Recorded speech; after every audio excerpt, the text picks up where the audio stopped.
Your brother has set a trap for you." The words, barely a whisper, sliced through the morning hum of the executive floor. Amara Lysander stopped dead, her hand hovering over the biometric scanner to her office. She turned slowly, her gaze falling on the man in the gray janitor's uniform. His name tag read, Orion. She didn't recognize him. To her, he was just part of the building's machinery, a pair of hands that kept the marble gleaming. Now, this machine was speaking to her, and the words were an accusation. "What did you just say?" Her voice was cold, sharp, a tool she used to dissect problems, people, and profits with equal precision. Orion's heart hammered against his ribs, but he held her gaze. The words felt like stones in his mouth, a weight he had been carrying since the night before, when the silence of this very floor had been shattered by a single, venomous voice. 12 hours earlier, the only sound had been the low hiss of his buffer. The city lights glittered below like a fallen constellation, and Orion Bell was, as always, invisible. He was thinking about Leora's upcoming school science fair, mentally calculating if he could afford the project materials on his next paycheck when he heard it. The clink of ice in a glass from the executive lounge. And then, a voice. Roland Lysanders. "The disc is my insurance policy," Roland was saying into his phone, his tone dripping with smug confidence. "It has her entire life's work on it, the real formula, the one that actually works. He's wiping the main servers clean as we speak." Orion froze behind a large structural pillar, melting into the shadows. He knew he should move, retreat, unhear what he was hearing, but his feet were rooted to the floor. "Of course she doesn't suspect a thing," Roland scoffed. "She's too busy planning her victory lap. Tomorrow, she'll present the final data to the board.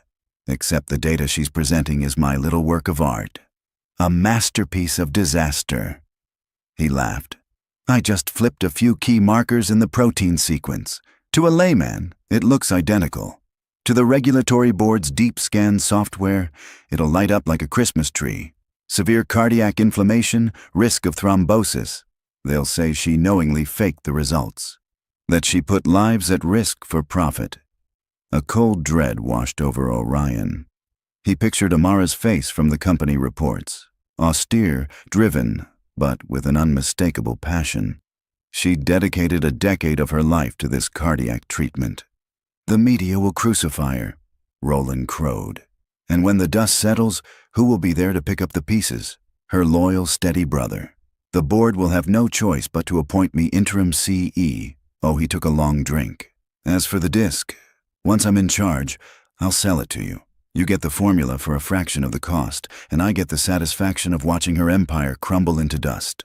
She never should have been given the keys, not after what Father said. She never deserved it. The raw hatred in Roland's voice was chilling. This wasn't just business. This was personal. This was revenge, meticulously planned and delivered with a smile. "Don't worry, it's hidden," Roland assured the person on the phone. "Tucked away somewhere so beneath her, she'd never even think to look. It's perfect." The call ended. Orion heard Roland's footsteps approaching and held his breath, making himself smaller, grayer, more invisible than ever before. Roland swept past without a glance, leaving only the scent of expensive cologne and the echo of his treachery in the silent air. Orion stayed in the shadows for a long time, the buffer's handle slick with sweat in his palm. He thought of Leora. He thought of the tuition bill. The right thing to do, the safe thing, was to forget it.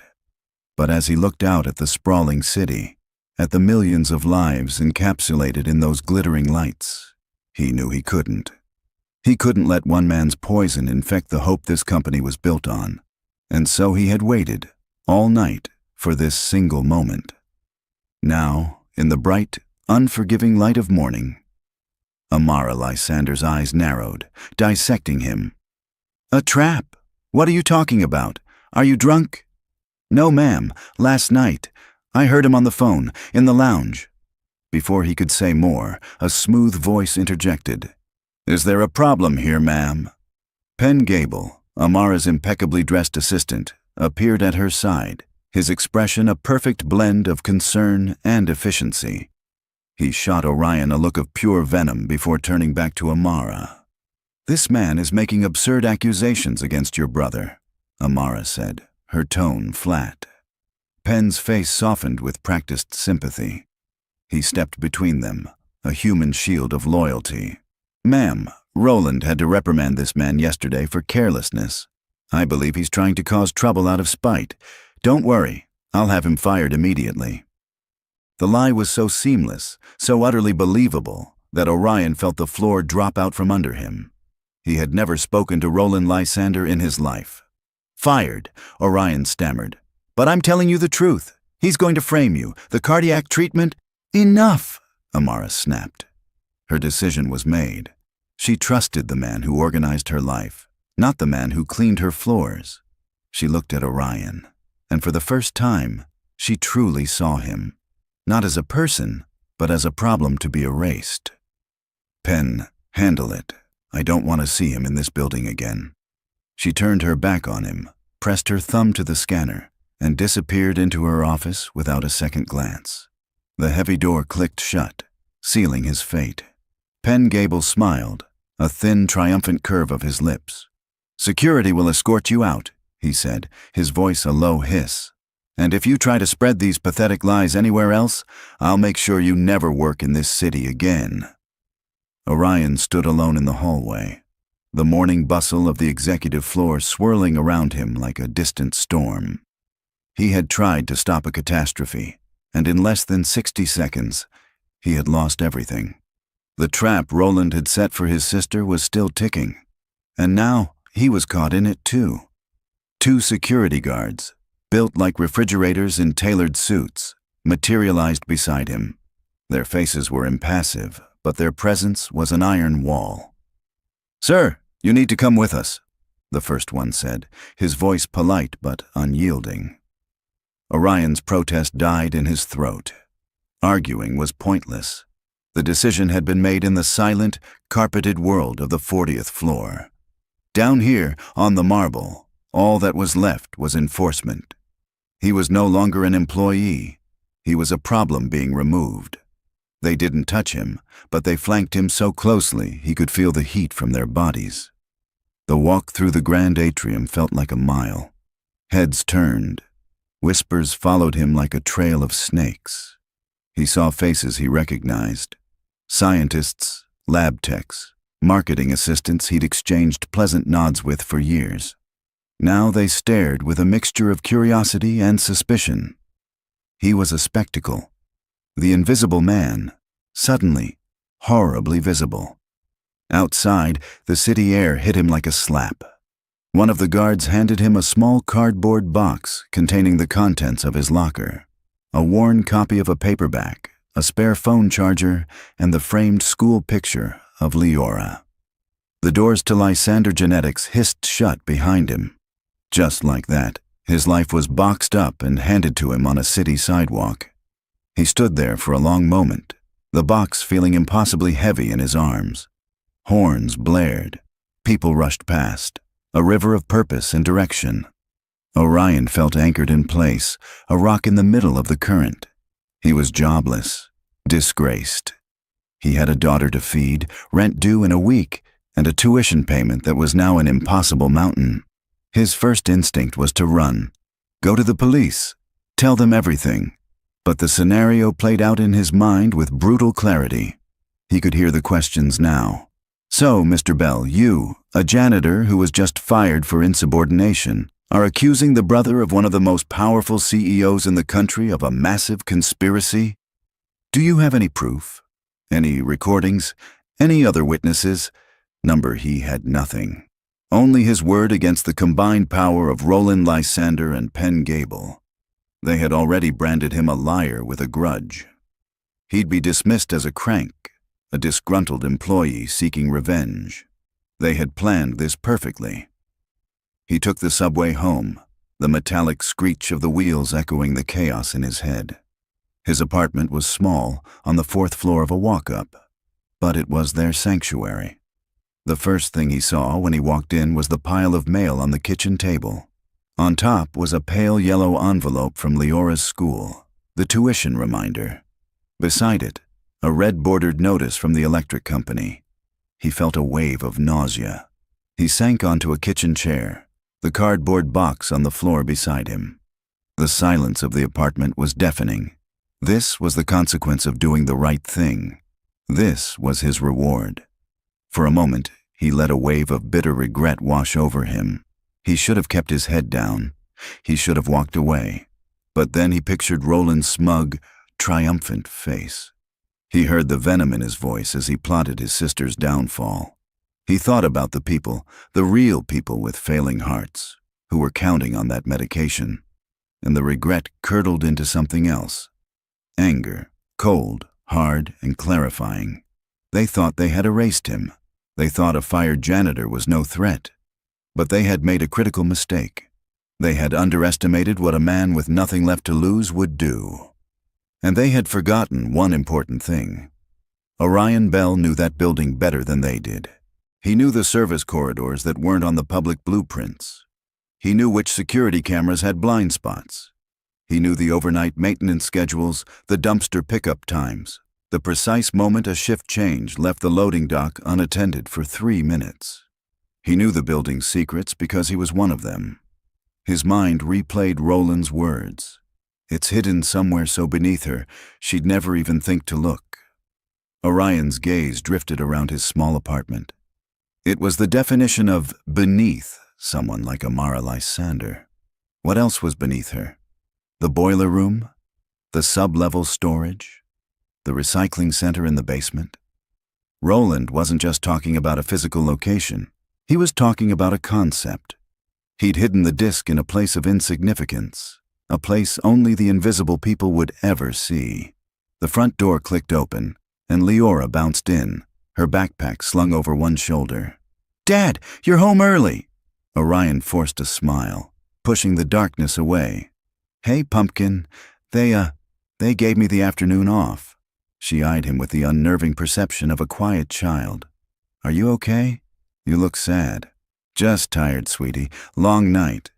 He knelt and helped her with her backpack. "How was school?" "It was good. We learned about constellations.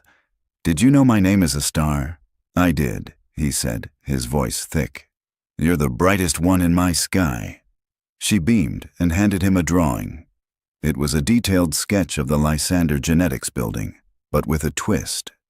She had drawn a maze of tunnels and secret passages underneath it, with a stick figure that looked like him holding a flashlight in the middle. At the center of the maze, she had drawn a glowing yellow circle. "It's a treasure map," she explained. "You're looking for the hidden gold." Orion stared at the drawing, a chill running down his spine. From the mouths of babes. He wasn't looking for gold.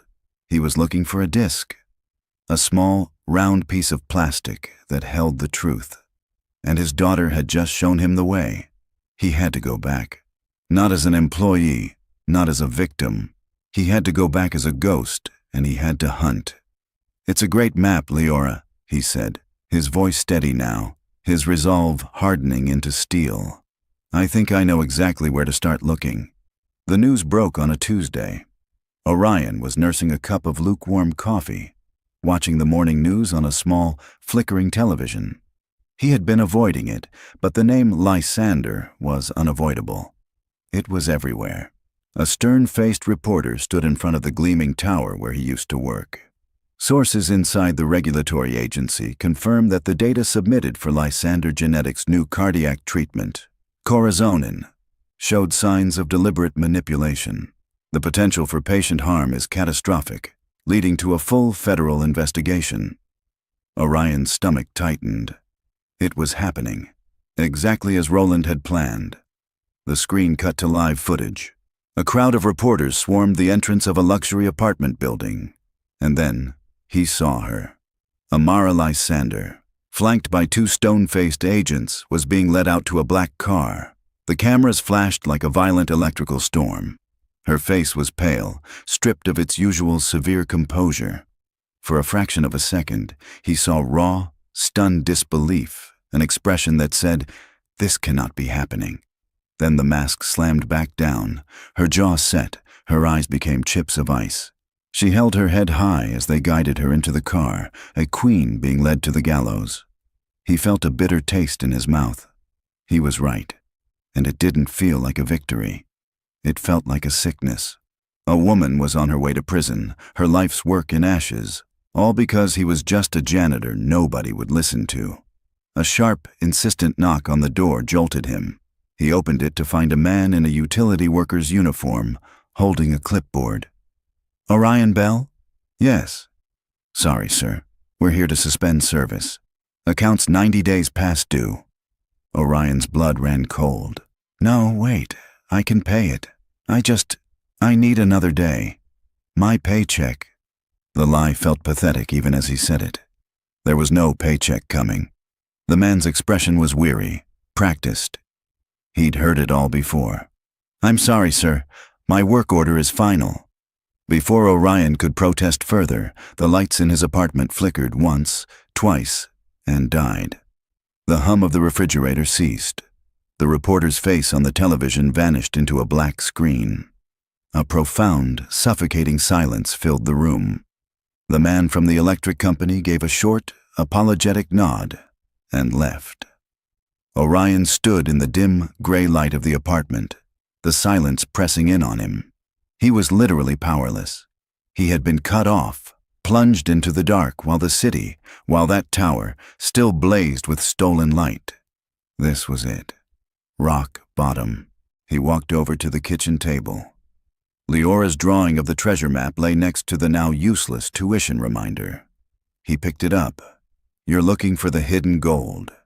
He wasn't a hero. He was a desperate father in a dark apartment. But in that moment, desperation felt a lot like courage.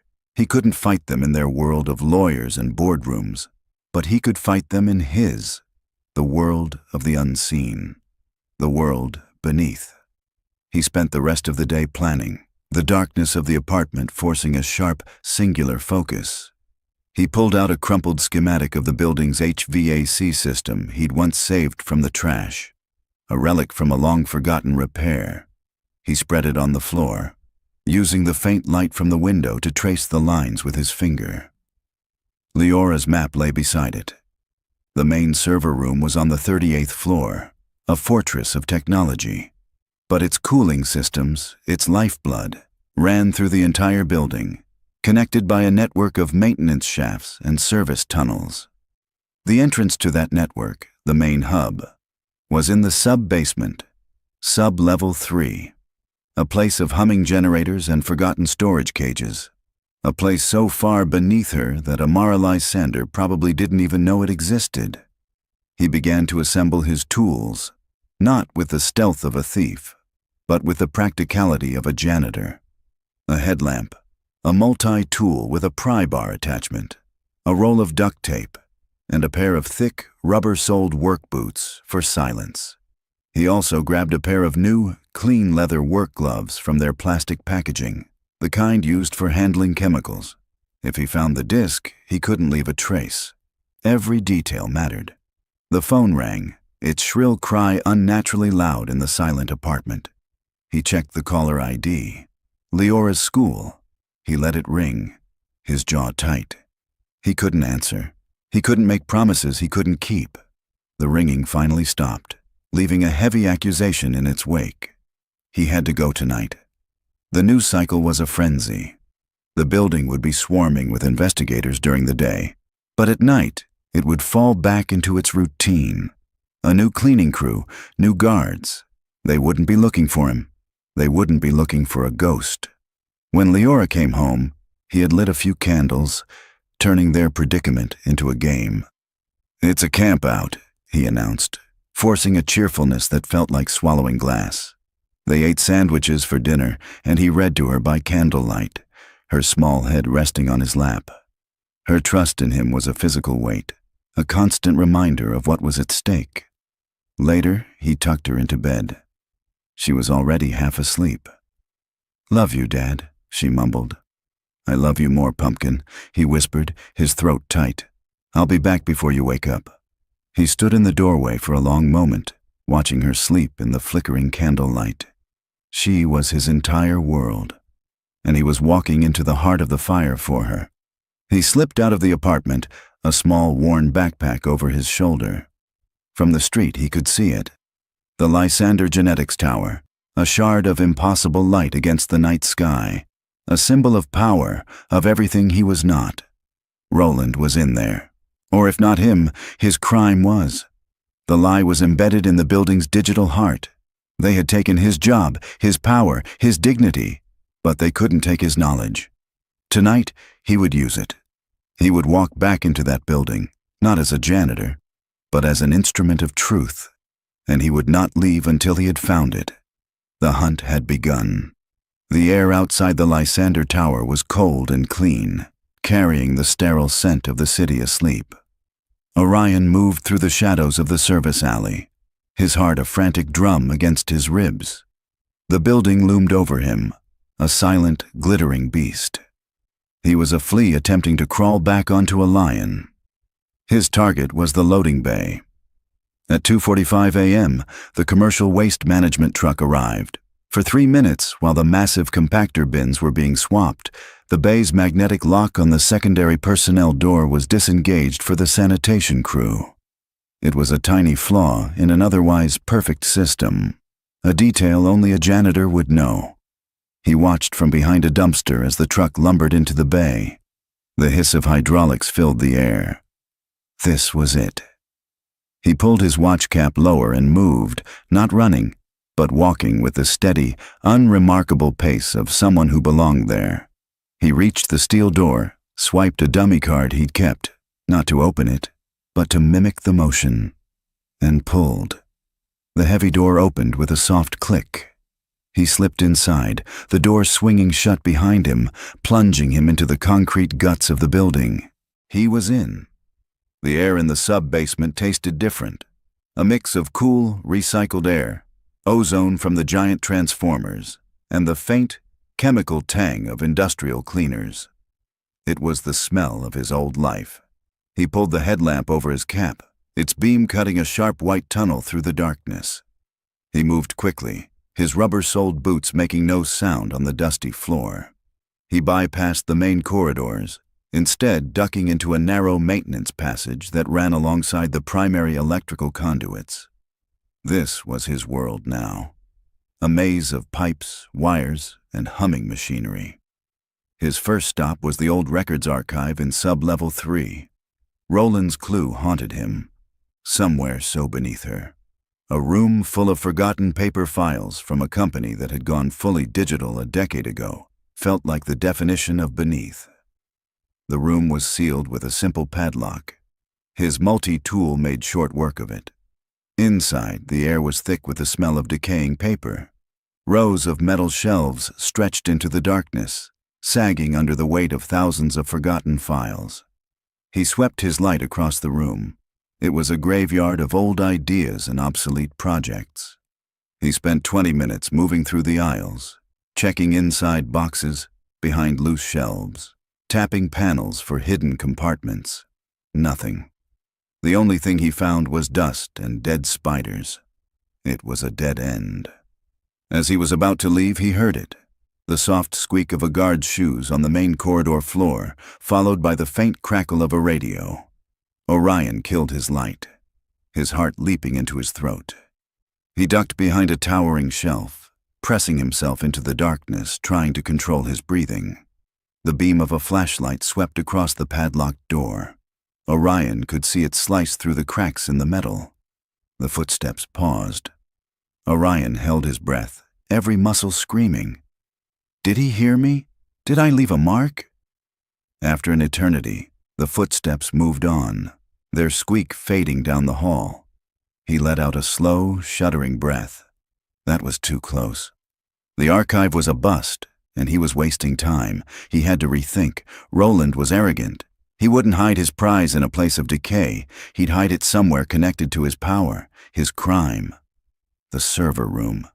He couldn't get into the server room itself. It was a biometric fortress, but the cooling tunnels beneath it, that was a different story. He made his way to the maintenance hub for the 38th floor's climate control, a small, unmarked room at the end of a service corridor. The door had a simple electronic keypad, but he knew its flaw. The system reset every night at 3:15 a.m., and for 30 seconds the default maintenance code, 0000, would work. He checked his watch. 3:14. He waited. The moment his watch flipped, he punched in the code. A green light blinked. The lock clicked. He slipped inside and closed the door behind him. He was in a cramped space filled with humming fans and ductwork. A large panel on the floor led to the server cooling tunnels. He pried it open and lowered himself into the darkness below. The air was frigid, the noise of the fans a constant roar. It was a tight crawl space, a web of fiber optic cables and coolant pipes. He crawled forward, his headlamp beam bouncing off the metallic surfaces. He was directly beneath the digital heart of the company. He began his search, looking for anything out of place. A loose panel, a fresh scratch mark, anything. 10 minutes turned into 20. He was starting to feel a familiar despair creep in when his light caught something. Tucked behind a thick bundle of cables, on a small ledge, was the stub of a cigar. It wasn't just any cigar. It was a brand with a gold and crimson band, the same kind he'd seen Roland Lysander smoking in the executive garage.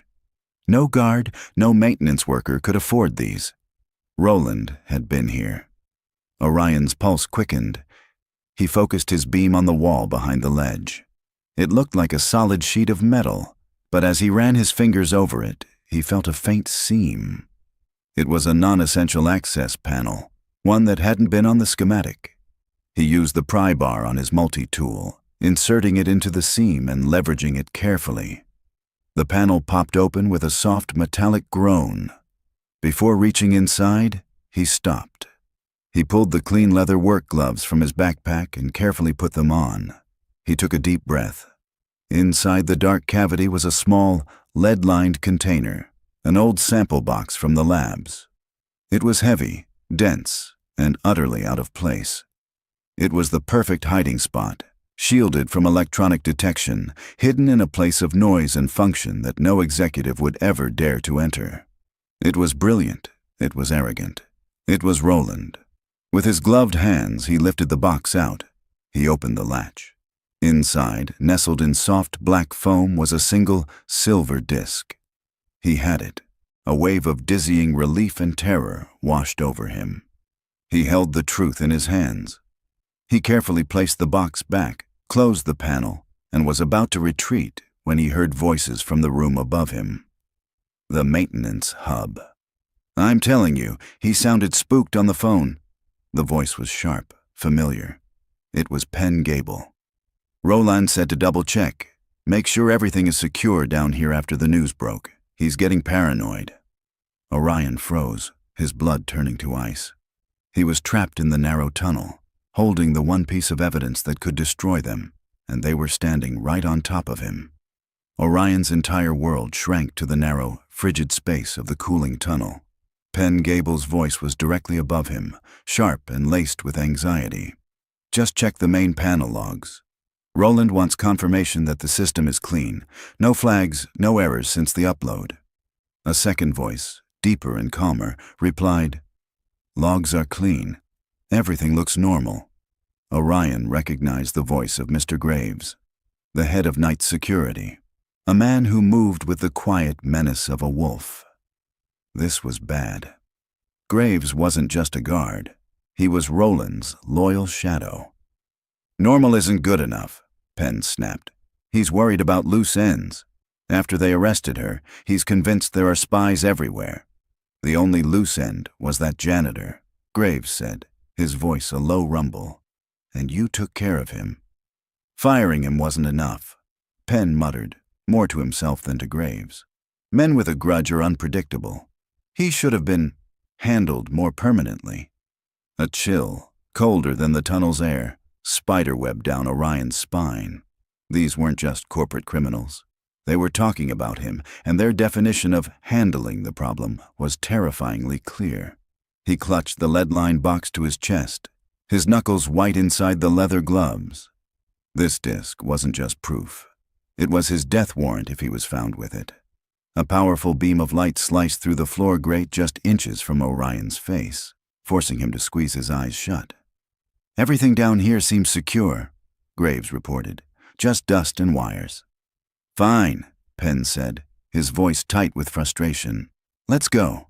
I want to shred the logs from the sub-level archives before the day shift gets here. There's no reason for anyone to know we were ever in that room."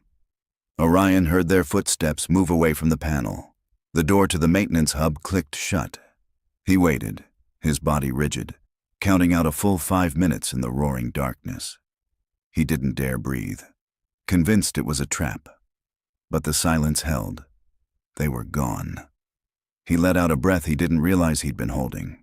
His original escape route was compromised. They were actively wiping their trail, which meant they could be anywhere. He had to find another way out, and fast. He crawled backward, the lead box tucked securely inside his jacket. Instead of climbing back up, he pushed deeper into the network, following a bundle of coolant pipes that he knew led to the building's primary vertical utility shaft. It was a risky move. The shaft connected every floor, but it was also a potential trap, with access points all the way down.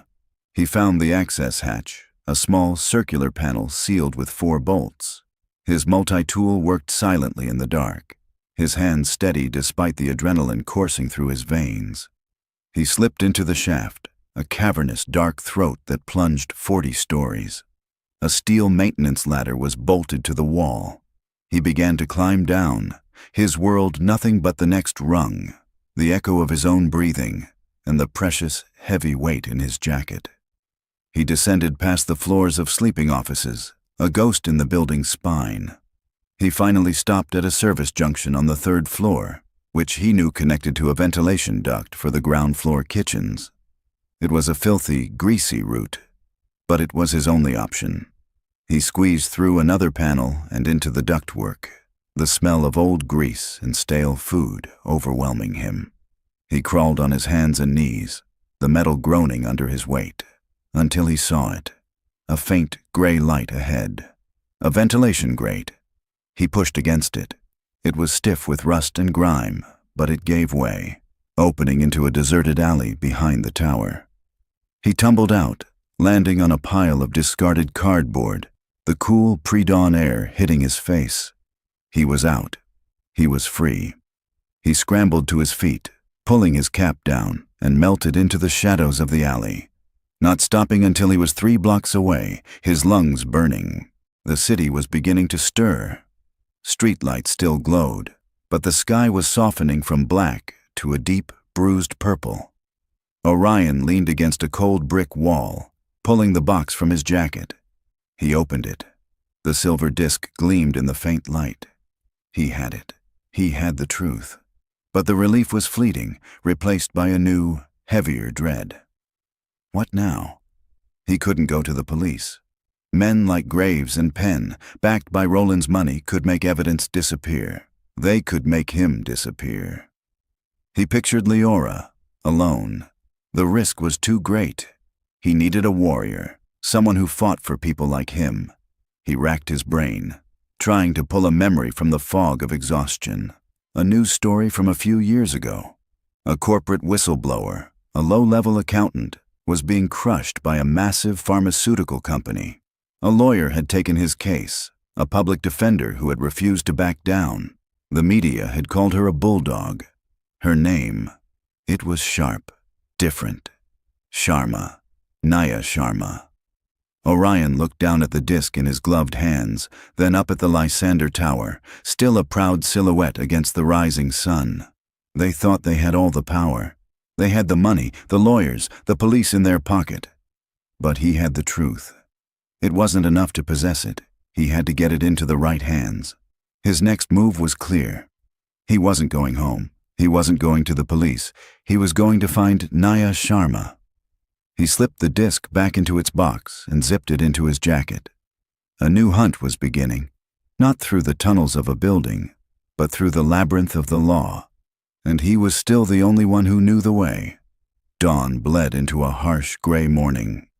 Orion, running on pure adrenaline, found a 24-hour laundromat with a single grimy computer kiosk in the corner. Every dollar he fed into the slot felt like a piece of his daughter's future slipping away. The keyboard was sticky, the monitor buzzed, but it worked. He typed Nia Sharma, lawyer, into the search bar. The results came back instantly.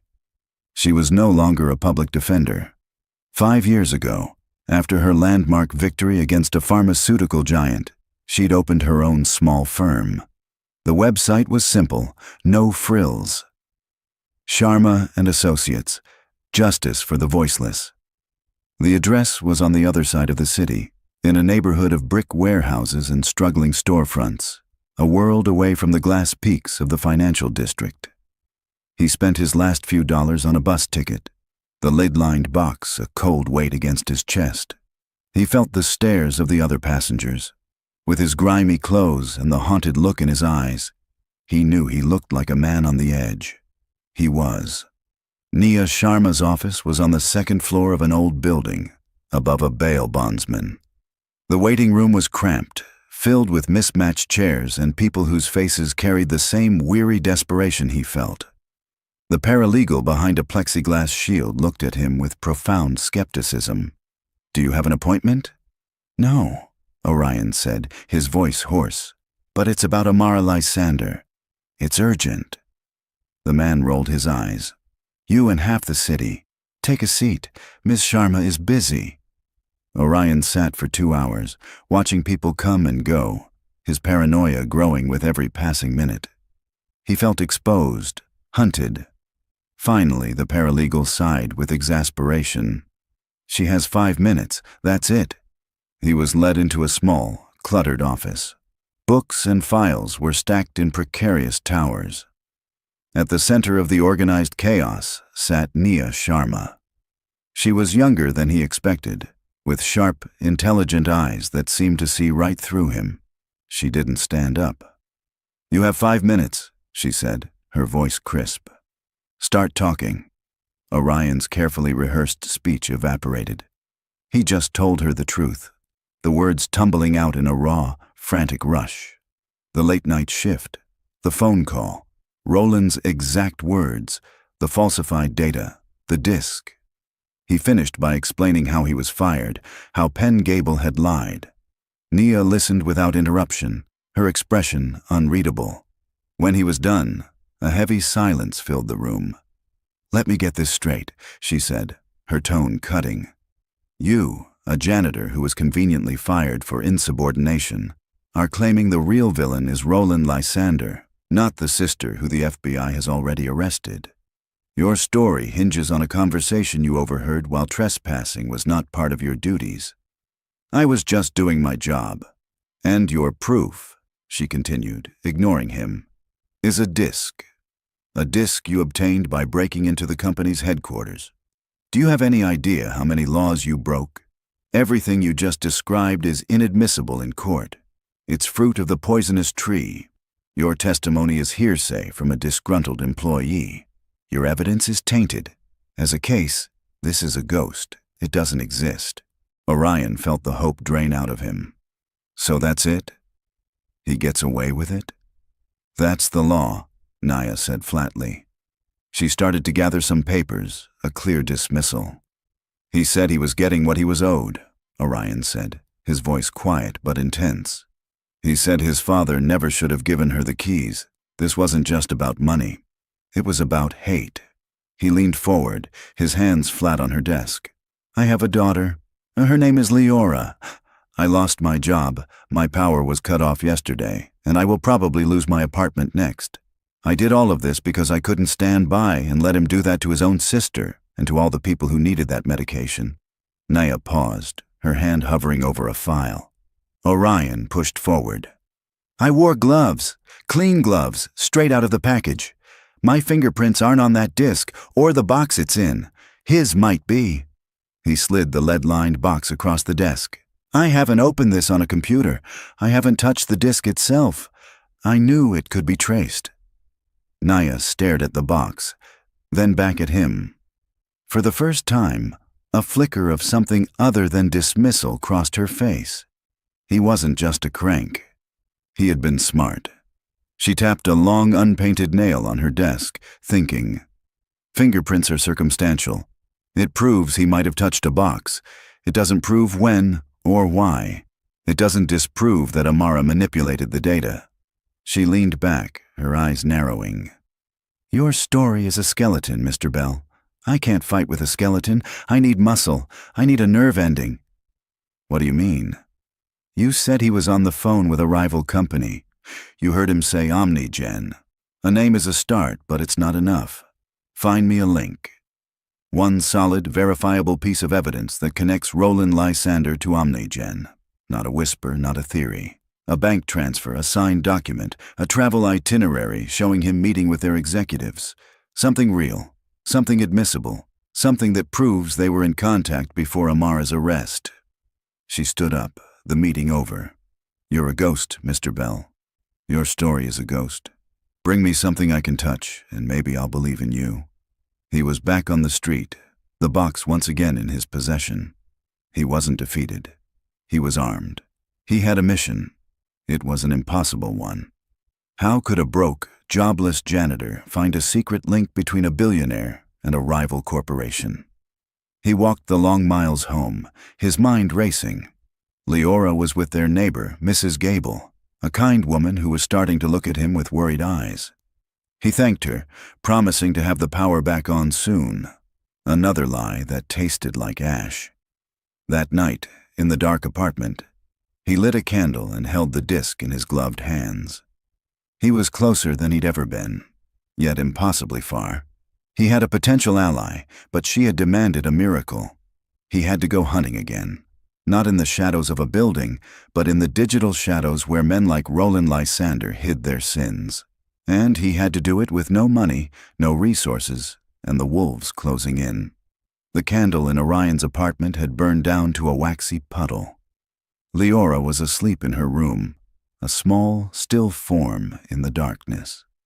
Outside, the city hummed with a life he was no longer a part of.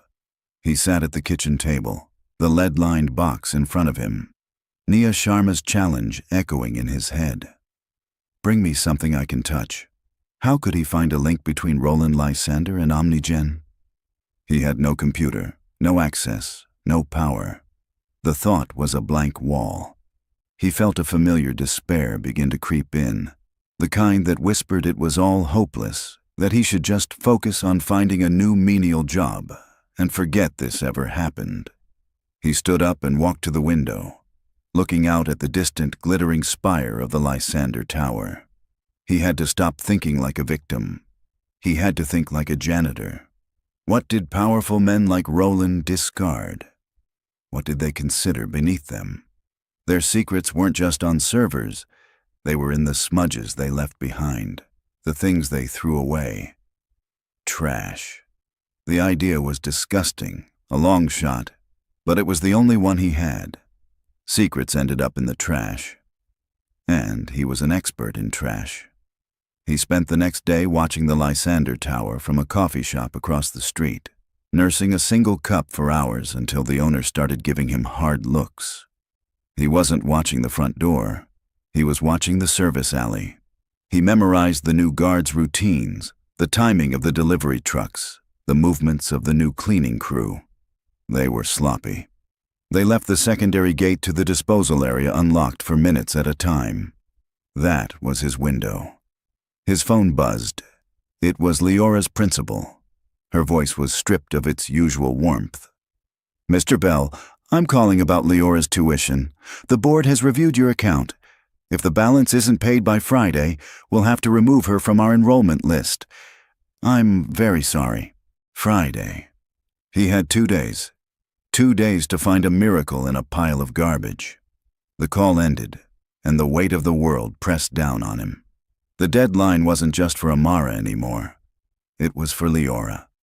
That night he put on a dark hoodie and his old work boots. He moved through the back alleys of the city, a ghost on a desperate mission. The gate was unlocked, just as he'd observed. He slipped into the disposal area, his heart pounding. The air was sour with the smell of refuse. Against the back wall were a dozen large, sealed bins. One was marked with a red tag. 40th floor, executive, incinerate only. Roland's trash. He pried the lock with his multi-tool. Inside were dozens of black bags. He worked quickly, using a small penlight, his gloved hands tearing through the waste. It was a humiliating, soul-crushing task. He sifted through shredded documents, half-eaten gourmet salads, empty bottles of expensive water. It was a sea of meaningless, shredded confetti. An hour passed. It was hopeless. He was about to give up when his fingers brushed against a small, stiff piece of cardstock. It hadn't been shredded. He pulled it out. It was a receipt from an obscenely expensive restaurant, the Gilded Cage. The date was from 2 weeks ago, long before Amara's arrest. The bill was for 2 people, and the signature at the bottom was Roland Lysanders. Interesting, but it proved nothing. He kept digging. His fingers closed around another small, flimsy piece of paper. He almost tossed it aside, but something made him look closer. It was a valet parking stub from the Gilded Cage, for the same date as the receipt. His breath caught. There were 2 car descriptions on the stub. The first was a black Aston Martin, Roland's car. He'd seen him drive it. The second was a generic black Lincoln, the preferred vehicle of corporate car services. Beside the second entry, a claim number was circled, and next to it, scrawled in the hasty handwriting of a valet, was a name and a note. M. Thorne, Omni-Gen. Orion stared at the stub, his heart hammering. Marcus Thorne. He remembered the name from the news. He was Omni-Gen's ruthless chief of acquisitions. This was it. This was the nerve ending. This flimsy piece of paper put Roland Lysander in a private dinner meeting with a top executive from the rival company that stood to gain everything from Amara's fall. It was concrete. It was admissible. It was the key. A surge of triumph, pure and fierce, shot through him. He carefully folded the stub and the receipt and put them in his wallet. He had done it. He was just closing the bin when a loud metallic clang echoed through the alley. The main service gate swung open. A security guard's flashlight beam cut through the darkness, sweeping across the bins, heading directly for him. "Hey, who's back there?" a voice shouted. Orion flattened himself behind the bin, his mind racing. There was no way out. The gate was the only exit. He was trapped. He'd found the truth, only to be caught and buried with it. The flashlight beam pinned Orion like an insect. "I said, who's back there? Show me your hands, now!" Orion's mind screamed run, but his body knew better. Running made him a thief. He slowly straightened up, raising his hands, making sure to keep the precious valet stub clenched tight in his fist. He squinted into the blinding light, forcing his expression into one of weary annoyance, a look he'd perfected over years of dealing with entitled executives. "Hey, take it easy," he said, his voice raspy. He held up a half-eaten, discarded sandwich he'd seen in the top of the bag. "The new crew tossed my lunch. My supervisor said I could grab it if I was quick. Didn't think I'd need an invitation." The guard, a young guy with a nervous energy, cautiously approached. "Nobody's allowed in the disposal area after midnight.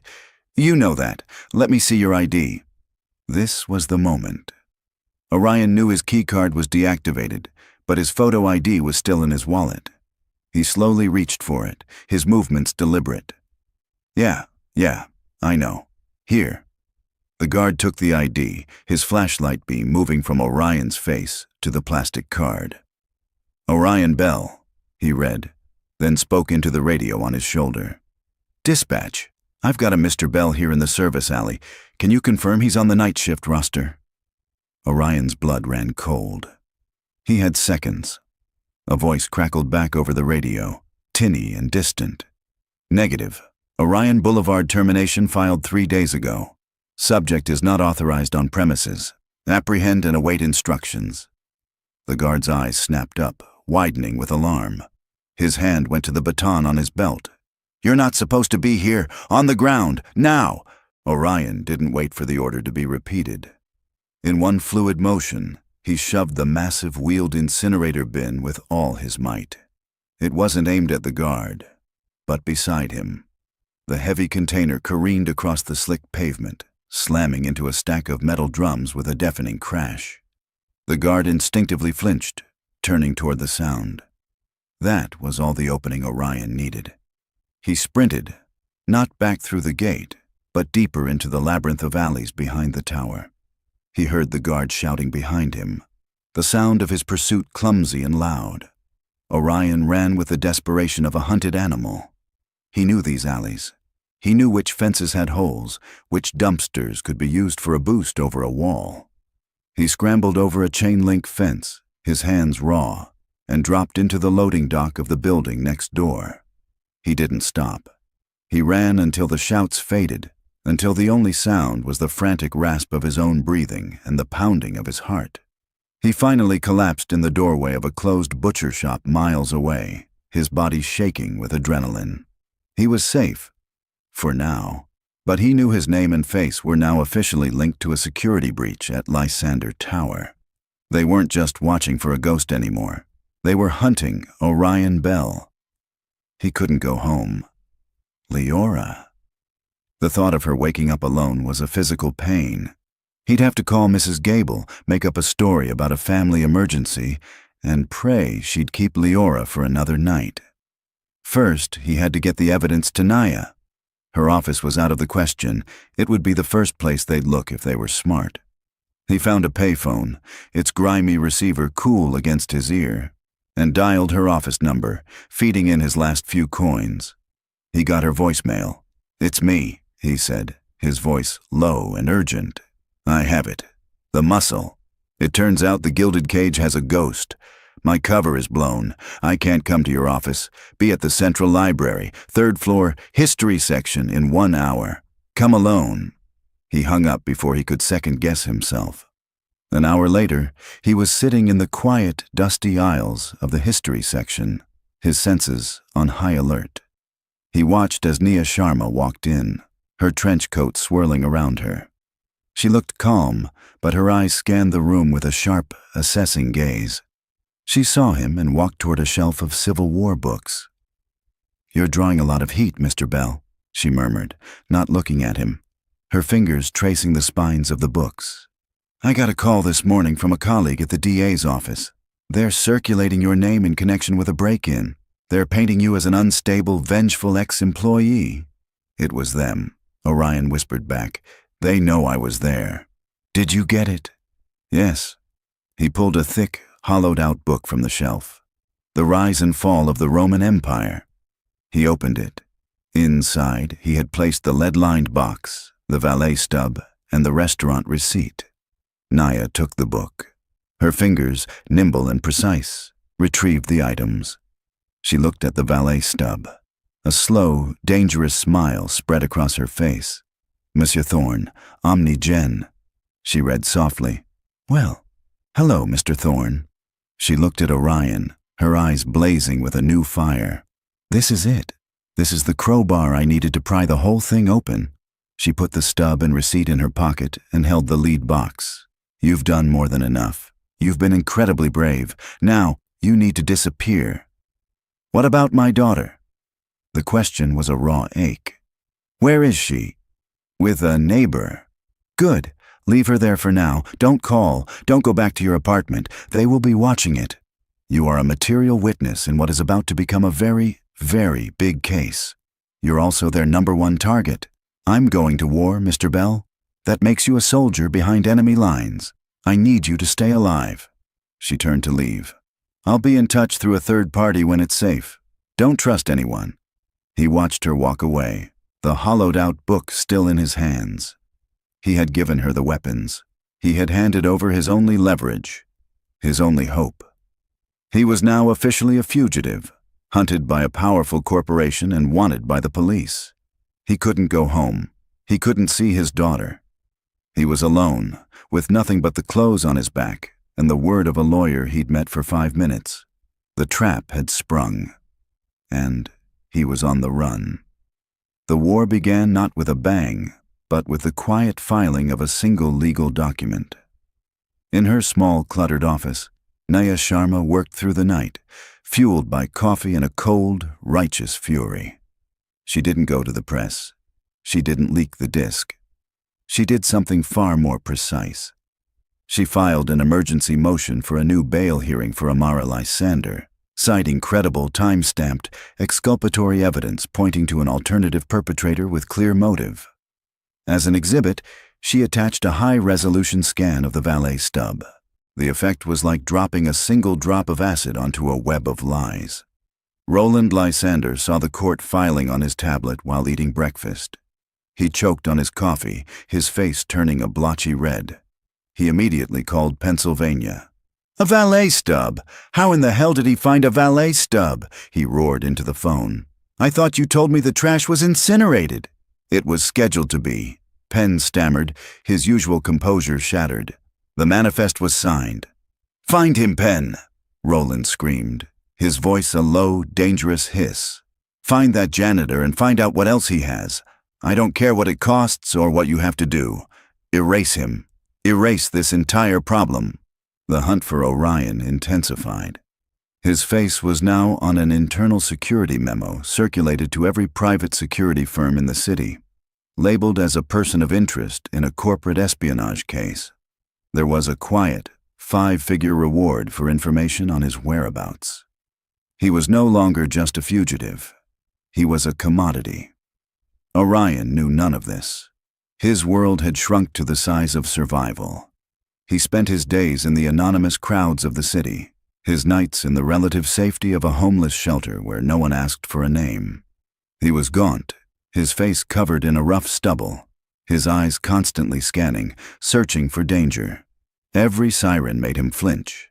Every person who looked at him for a second too long sent a jolt of panic through his system. He kept tabs on the world through the televisions in electronic store windows.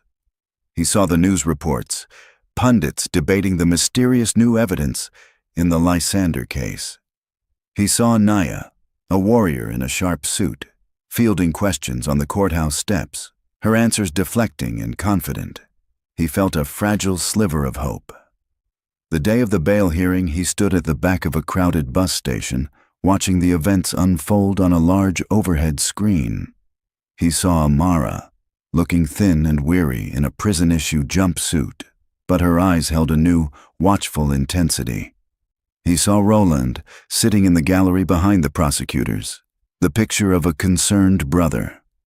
The prosecutor mocked the evidence. "Your Honor, this is a desperate Hail Mary. A parking stub? The defense is attempting to create a fantasy, a conspiracy theory, to distract from the mountain of digital evidence against Ms. Lysander." But Nia was ready.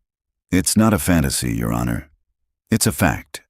A fact that Roland Lysander had a clandestine dinner with the head of acquisitions for OmniGen, our chief competitor, a meeting he failed to disclose to his own company, to the board, and to this investigation. It establishes motive. And if the prosecution's case is so strong, why are they so afraid of a simple piece of paper?"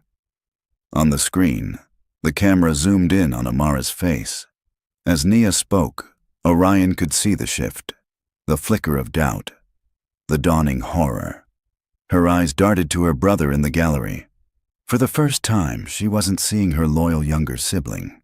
She was seeing a stranger. The janitor's warning, the one she had dismissed with such cold arrogance, came crashing back into her mind with the force of a physical blow. "Your brother has set a trap for you." She finally, truly, believed him. The judge, a stern, no-nonsense woman, listened to the arguments, her expression unreadable. Finally, she rendered her decision. While the evidence against Ms. Lysander remains significant, this new information raises serious questions about the integrity and completeness of the initial investigation. The court cannot, in good conscience, ignore a documented, undisclosed meeting between the primary beneficiary of Ms. Lysander's conviction and a corporate rival. She banged her gavel. "Bail is granted. $10 million secured bond. Ms. Lysander will be confined to her residence and fitted with a GPS ankle monitor until trial." The courtroom exploded. Roland shot to his feet, his face a mask of disbelief and fury. Amara simply closed her eyes, a single silent tear tracing a path down her cheek.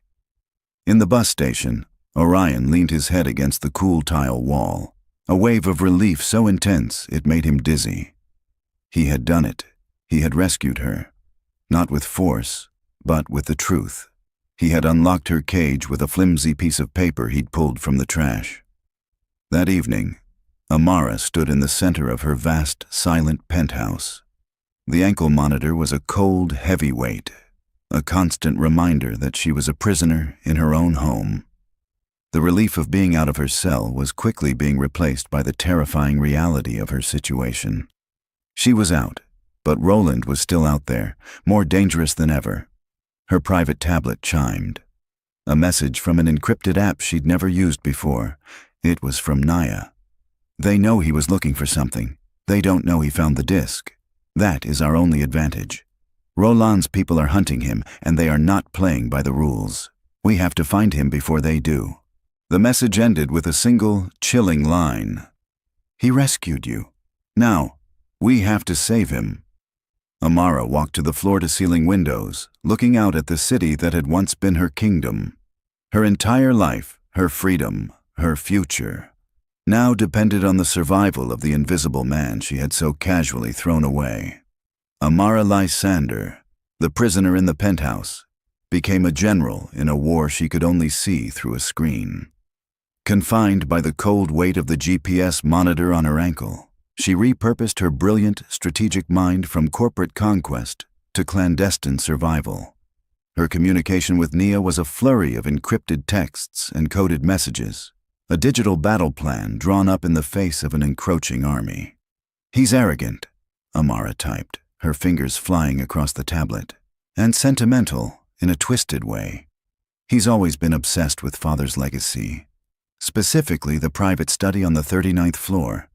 It's been sealed since his death. A psychological trigger. Nia messaged back instantly. I like it. How do we use it? I'll have my civil lawyer file a motion to retrieve personal effects from it, Amara planned. Roland monitors all my legal activity. He'll see it. He won't be able to resist going there himself to see what I could possibly want. He'll think I'm looking for a hidden will or a secret journal.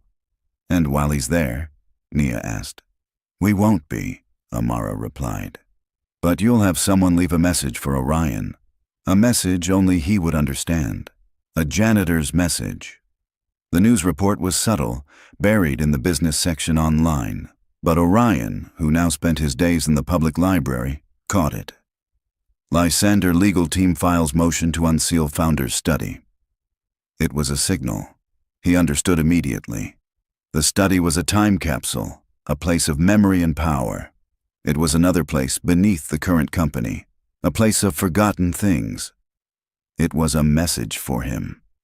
That night, Naya's operative, a former private investigator, left a simple janitor's wet floor sign just inside the service door to the 39th floor, a door he knew Orion would check. Taped to the back was a single key and an address. The rendezvous was at a small, anonymous warehouse Nia had rented. When Orion arrived, his heart pounding, Nia was there.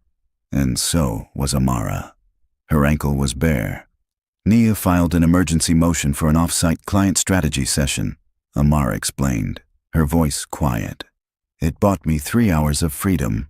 She looked at him, truly looked at him. For the first time, the arrogance was gone, replaced by a deep, weary gratitude. You were right, and I was a fool. Thank you, Orion. Is my daughter safe? Was all he could ask. Yes, Naya interjected. I had my investigator pick her up from your neighbor this afternoon. She's at a safe house with a retired police officer. She thinks she's on a surprise vacation. She's fine. Orion felt a wave of relief so profound his knees went weak. He reached into his jacket and pulled out the lead-lined box. This is it. Naya took it as if it were a holy relic.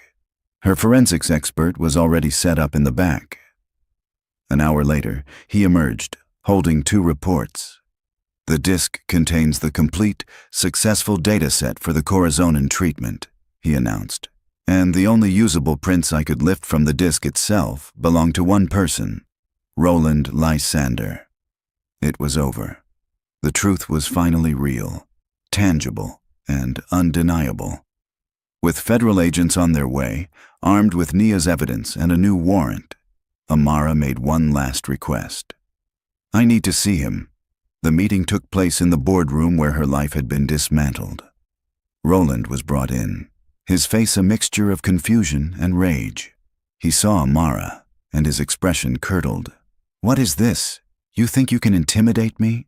"It's over, Roland," Amara said, her voice devoid of anger, filled only with a vast, aching sadness. She walked closer to him. "I know what Father did to you. I know how he pitted us against each other, how he praised me and belittled you. That was his sin, not yours. And for all the pain that caused you, for the part of you that grew to hate me, I forgive you." Roland's arrogant facade faltered, a flicker of the wounded boy showing through. "But this," she continued, her voice hardening as she gestured to the invisible lives he had endangered. "This I can never forgive. You put innocent people at risk. You corrupted my life's work. You became the very thing he was." She took a final step toward him, her voice a near whisper. "Children should not have to pay for the sins of their fathers." As if on cue, the boardroom doors opened and the agents entered. Roland's face collapsed as he finally understood. He had been outmaneuvered. Weeks later, the city was bathed in the bright, hopeful light of a new day. A gleaming red Ferrari, a color as bold and defiant as its owner, pulled up to the curb in front of Orion Bell's small apartment building. The power was back on. Amara stepped out, not in a severe business suit, but in jeans and a simple sweater. She looked lighter. She looked free. Orion and Leora met her on the sidewalk. "I can never truly repay you," Amara said to Orion, her voice thick with emotion. She then knelt down to Leora's level. "Your father is a hero, Leora. He's the bravest man I've ever met." She smiled. "And because of him, you will never have to worry about school again. Your education, all the way through whatever university you choose, is taken care of." "For life." Leora's eyes went wide. Orion felt a lump form in his throat. "And that's not all," Amara said, standing up and looking at Orion. "I'm dissolving the charitable wing of my company. It was always just for PR. I'm starting a new, real foundation. It will provide legal aid and financial support to families, to whistleblowers, to people like you who get caught in the crossfire of the powerful." She handed him a thick portfolio. On the cover, in elegant script, were the words, "The Leora Bell Foundation." "I want you to run it," she said. "Your integrity, your strength. That's what this world needs. No more cleaning up messes, Orion. It's time for you to start building things." Orion was speechless. He looked from the portfolio to his daughter, then back to the woman who had, in the strangest of ways, become his responsibility, and then his ally. He saw not a CEO, but a survivor. Leora, who had been quiet through it all, finally spoke. "Does this mean my dad doesn't have to work at night anymore?" Amara's smile was genuine, and it transformed her face. "That's right," she said softly. "Your dad's work is just beginning, and from now on, he only works in the light." The three of them stood on the sidewalk under the warm sun, a small, unlikely family, forged in a crucible of betrayal and truth. The invisible man, the broken queen, and the little girl who was the brightest star in their sky. Together they turned away from the gleaming car and the shadows of the past, and walked toward a future they would build themselves. "Before you go, I just wanted to say thank you. Genuinely. In a world that's so full of noise and distraction, the fact that you chose to spend this time here with this story, well, that's not something I ever take for granted. It's a privilege to share these narratives. If any part of this one happened to stick with you, I'd genuinely love to hear about it in the comments. No pressure at all, of course, but that feedback means everything. And if you'd like to help me keep the stories coming, a simple like and subscribe goes a much longer way than you might imagine. From the bottom of my heart, thank you for being here. Until next time.